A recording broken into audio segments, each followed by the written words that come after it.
पाँव दबाती है और तो सो जाता है। एक दिन एक गरीब मजदूर की पत्नी ने अपने पति को भोजन कराया। थका मारा था, भोजन कराया। पति को भोजन कराने के बाद भोजन करती है। उनका एक छोटा सा बच्चा है। पति ने तुरंत खाना खाया, सो गया। पत्नी चरण दबाने लगी। चूल्हा ऐसे ही जल रहा था, छोटा बच्चा सोया नहीं,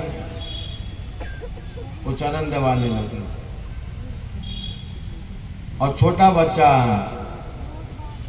हाथ के बल चल के वो चूल्हे की तरफ जाने लगा जहाँ लकड़ियां जल रही। देखती रहती है अपने बच्चे को और पति के चरण दबाती है। पति सोया नहीं है, देखती कहीं सो जाए तो मैं अपने बच्चे को पकड़ूं। बच्चा आँख की तरफ जा रहा है, पति के चरण दबाती रहती है, बच्चे पे भी नजर रखती है, लेकिन बच्चा आँख के नजदीक जाता है। और थोड़ी देर में क्या हुआ, बच्चा उन चूल्हे की जलती हुई लकड़ियों के बीच में गिर गया। तो उस पतिव्रता नारी ने अपने पति के चरण दबाना नहीं छोड़ा, उठी नहीं, उसने अपना मस्तक चरणों में रख दिया कि चरणों तुम ही मेरे बच्चे की आज रक्षा करोगे। दबा दिया। कुछ देर में उसके पति को नींद आ गई। बाद में वो डरी डरी से गई, मेरा बच्चा मिलेगा तो नहीं। चूल्हे के पास गई, जलती हुई लकड़ियों के बीच में देखा तो उसका बच्चा गेंद खेल रहा था। ये पति सेवा का फल है।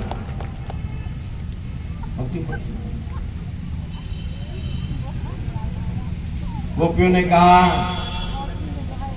और कुछ सुनाना है? भगवान ने कहा मेरा काम तुमको समझाना था, मैं समझा। अब गोपियों ने कहा हमारी सुनो। एक का पति परदेश में रहता है, साल में एक बार 1 महीने की छुट्टी पर आता है। उसकी पत्नी साल भर अपने पति का इंतजार करती है, कब वो महीना, कब वो तिथि आएगी, मेरे पति घर आएंगे।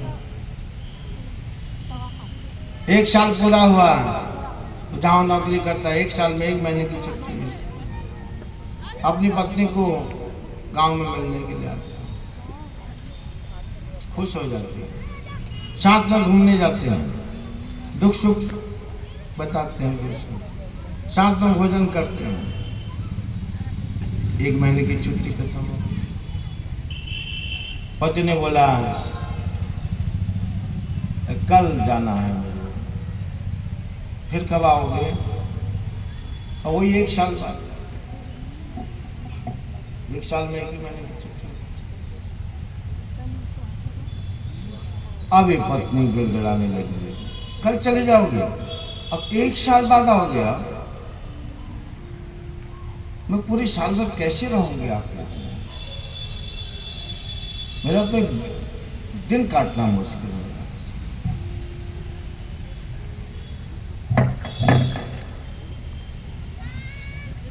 बार बार बोलती चले जाओगे, सचमुच कल चले जाओगे? अरे चले जाऊंगा ना, कई बार बोल दिया तुमको।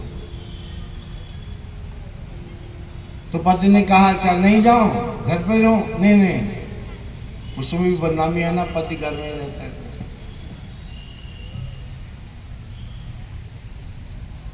और पति दूसरे दिन फिर परदेश चला जाता है। फिर साल भर इंतजार करते हैं। जब वो सुबह जा रहा था तो बहुत रोने धोने लगी, मैं कैसे रहूंगी तुम्हारे बिना, कल से मुझे फिर अकेले खाना पड़ेगा, अकेले इधर उधर जाना। पति ने अपने बटुए में से फोटो निकाली, कहा ये ले फोटो, मैं तेरा पति हूँ, तेरा फोटो है, जिधर भी जाएगी फोटो के साथ चले जाना। वो फोटो पकड़ा के चला गया। और ये पूरे साल भर उस फोटो के साथ जाती है, तकिए के नीचे इसको सुलाती है, ऊपर से सर रखती है। कभी कुछ भी पराठा वगैरह बनाया तो इसको भी खिलाती है। हाँ, कहीं मार्केटिंग करने जाती है, सब्जी लाने, तो इसको थैली में डाल के ले जाती है, और जो भी सामान है थैली में ठूस के। 1 साल पूरा हो गया और पति को तिथ आ गई आने की, जिस तिथि को आता था। तो इसने सुबह सुबह आलू के पराठे बना के अपने फोटो वाले पति को खिला रही थी। हाँ, इतने में वो पति आया असली वाला, उसने दरवाजा खटखटाया। गोपियां पूछती हैं भगवान से, आप हमें ये बताइए प्रभु, वो जो पत्नी पतिव्रता नारी अपने फोटो वाले पति को उसमें नाश्ता करा रही थी, और उसका दूसरा वाला पति चलता फिरता पति बाहर से आ गया खटखट, तो उस वक्त उसको क्या करना चाहिए? फोटो वाले पति को नाश्ता कराना बंद कर देना चाहिए या पहले कुंडी खोलना चाहिए?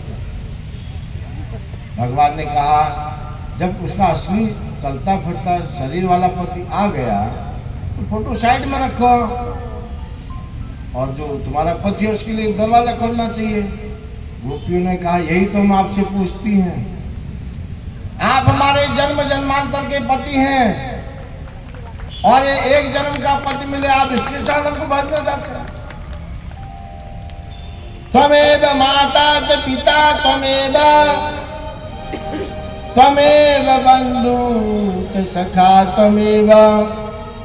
त्वमेव विद्या द्रविणं त्वमेव सर्वं मम देव।